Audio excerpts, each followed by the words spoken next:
नमस्कार। महाभारत के पन्नों में यूं तो कई महान योद्धा हैं, नायक हैं, लेकिन शायद ही कोई कर्ण जितना जटिल, वीर और साथ ही त्रासद भी हो। हाँ बिल्कुल, कर्ण का चरित्र बहुत परतदार है। आज हम इसी महारथी के जीवन और उनके चरित्र की गहराइयों में उतरने की कोशिश करेंगे। सही कहा। हमारे पास जो स्रोत हैं, महाभारत की कथाएं, वो कर्ण के जन्म के रहस्य से लेकर उनके संघर्ष, उनकी निष्ठा, कुरुक्षेत्र में उनकी भूमिका और उनके दुखद अंत तक कई पहलुओं पर रोशनी डालते हैं। हाँ, काफी विस्तार से जानकारी मिलती है। हमारा मकसद सिर्फ कहानी दोहराना नहीं है, बल्कि इन स्रोतों से कर्ण के चरित्र की उन परतों को समझना है जो अक्सर ऊपर ऊपर की चर्चा में छूट जाते हैं। बिल्कुल, एक गहरी पड़ताल जरूरी है। तो चलिए महाभारत के इस असाधारण लेकिन शायद सबसे ज्यादा गलत समझे गए किरदारों में से एक कर्ण के जीवन की इस चर्चा में साथ चलते हैं। जरूर। कहानी की शुरुआत ही अपने आप में बड़ी नाटकीय है, उनके जन्म के रहस्य से, है ना? हाँ, और ये रहस्य उनके पूरे जीवन की दिशा तय करने वाला था एक तरह से। जैसा कि कथा है, कुंती को ऋषि दुर्वासा से एक वरदान मिला था। हाँ, कि वो किसी भी देवता का आवाहन कर सकती थीं। बिल्कुल। तो अविवाहित कुंती ने उत्सुकतावश सूर्यदेव का आह्वान किया और कर्ण का जन्म हुआ। पर सबसे अद्भुत बात जो स्रोत बताते हैं वो ये कि वे जन्म से ही दिल्य, कवच और कुंडल के साथ पैदा हुए थे। अच्छा, जन्म से ही? हाँ, जन्म से। ये सिर्फ कोई बाहरी आभूषण नहीं थे, बल्कि उनके शरीर का ही हिस्सा थे। सूर्यदेव का दिया हुआ अभेद्य रक्षा कवच जो उन्हें लगभग अजेय बनाता था। लेकिन यही विडंबना देखिए, अविवाहित मां होने के कारण समाज का डर, लोकलाज, कुंती उन्हें अपना नहीं सकी। उन्होंने अपने नवजात बेटे को एक टोकरी में रखकर गंगा नदी में बहा दिया। सोचकर भी अजीब लगता है कि उस मां पर क्या गुजरी होगी। बिल्कुल, और यहीं से कर्ण के जीवन का वो केंद्रीय द्वंद्व शुरू होता है जिसने उन्हें उम्र भर सताया। उन्हें नदी से बचाया एक रथ सारथी अधिरथ और उनकी पत्नी राधा ने। हाँ, उन्होंने पाला पोसा। हाँ, और इसी वजह से वे सूत पुत्र यानी सारथी के बेटे और राधे यानी राधा के पुत्र कहलाए। अब सोचिए, जो जन्म से सूर्य पुत्र था, दिव्य अंश लेकर पैदा हुआ, उसे समाज उसके पालक पिता की जाति से पहचानता रहा।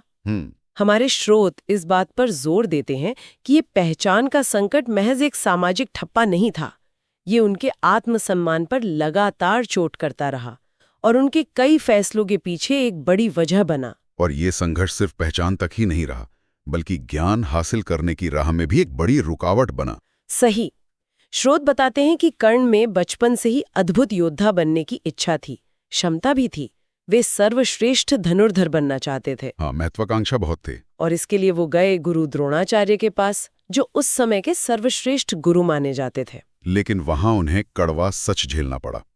द्रोणाचार्य, जो मुख्य रूप से राजकुमारों को, खासकर क्षत्रियों को शिक्षा देते थे, उन्होंने कर्ण को उनकी सूतपुत्र जाति के कारण शिष्य बनाने से साफ इनकार कर दिया। सीधे मना कर दिया। हाँ, उस समय के कठोर सामाजिक नियम थे जो अक्सर जन्म को योग्यता से ऊपर रखते थे। कर्ण इसका सीधा शिकार हुए।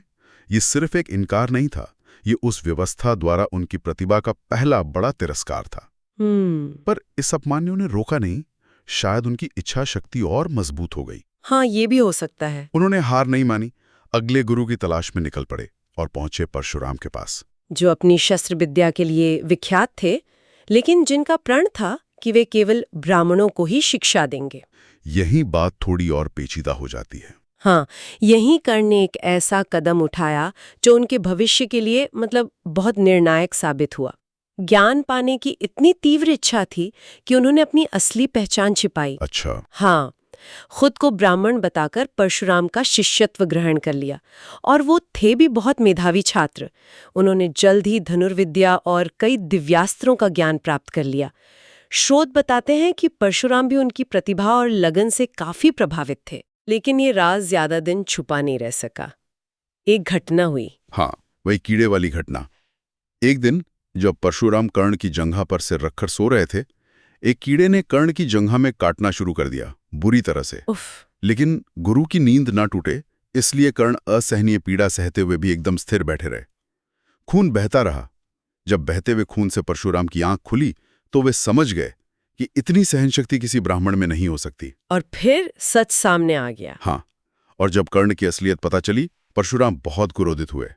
उन्हें लगा कि कर्ण ने छल से, धोखा देकर उनसे विद्या ली है। तो गुस्से में उन्होंने शाप दे दिया। हाँ, क्रोध में आकर उन्होंने कर्ण को शाप दिया, और ये शाप बहुत विशिष्ट था। स्रोत इस पर खास ध्यान दिलाते हैं।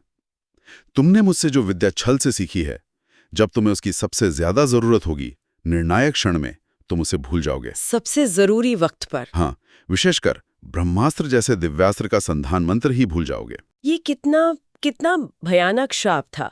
सिर्फ याददाश्त का जाना नहीं, बल्कि ठीक उस वक्त भूल जाना जब जान दांव पर लगी हो।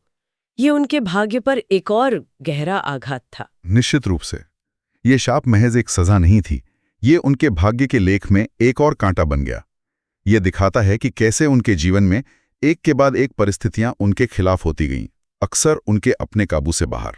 ज्ञान पाने के लिए किया गया संघर्ष भी अंत में एक शाप में बदल गया। तो समाज ने नकारा, गुरु ने श्राप दिया।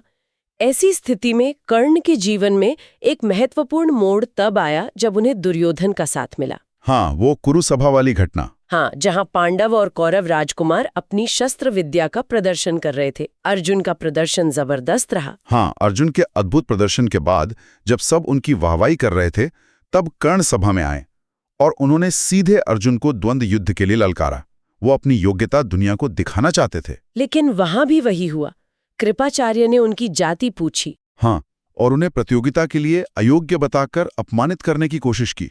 सभा में फिर से उन्हें उपहास का पात्र बनना पड़ा, सूत पुत्र कहकर। और ठीक उसी अपमान के क्षण में, जब कर्ण शायद पूरी तरह टूट सकते थे, दुर्योधन आगे आए। हाँ, ये बहुत महत्वपूर्ण था। दुर्योधन ने न केवल कर्ण की वीरता का समर्थन किया, बल्कि उन्हें उसी सभा में अंग देश का राजा घोषित कर दिया, ताकि वे एक राजकुमार के तौर पर अर्जुन से मुकाबला करने के योग्य हो जाएं। बिल्कुल, ये एक बिल्कुल अप्रत्याशित कदम था जिसने कर्ण को वो सम्मान दिया जिसके वे हकदार थे और शायद जिसके लिए वे हमेशा तरसते रहे। और यहीं से सब कुछ बदल गया। हाँ, ये कर्ण के जीवन का शायद सबसे बड़ा टर्निंग पॉइंट था। जिस समाज ने, जिस व्यवस्था ने उन्हें बार बार नकारा था, उसी व्यवस्था के एक शक्तिशाली राजकुमार ने उन्हें अपनाया, सम्मान दिया। स्रोत बताते हैं कि इस एक काम ने कर्ण के मन में दुर्योधन के प्रति अटूट कृतज्ञता और निष्ठा भर दी। उन्होंने उसी क्षण प्रण लिया कि वे जीवन भर दुर्योधन के ऋणी रहेंगे और उनका साथ देंगे। हाँ, और यहीं से उनकी निष्ठा की वो कहानी शुरू होती है जो महाभारत के सबसे चर्चित और कह सकते हैं विवादित पहलुओं में से है। उनकी ये निष्ठा इतनी गहरी थी कि वे जानते हुए भी कि दुर्योधन गलत राह पर है, अधर्म के पक्ष में है, वो अंत तक उसके साथ खड़े रहे। ये एक बहुत जटिल नैतिक प्रश्न खड़ा करता है। स्रोत भी इस पर अलग अलग दृष्टिकोण रखते हैं। क्या व्यक्तिगत निष्ठा और कृतज्ञता का स्थान धर्म और न्याय के सार्वभौमिक सिद्धांतों से ऊपर हो सकता है? ये बड़ा सवाल है। कर्ण के लिए दुर्योधन का साथ देना शायद उस व्यक्ति के प्रति वफादारी निभाना था जिसने उन्हें तब स्वीकार किया जब किसी और ने नहीं किया था। लेकिन इसका नतीजा ये हुआ कि वे अधर्म के पक्ष में लड़े। तो ये उनके चरित्र की महानता भी है और शायद सीमा भी। बिल्कुल, उनकी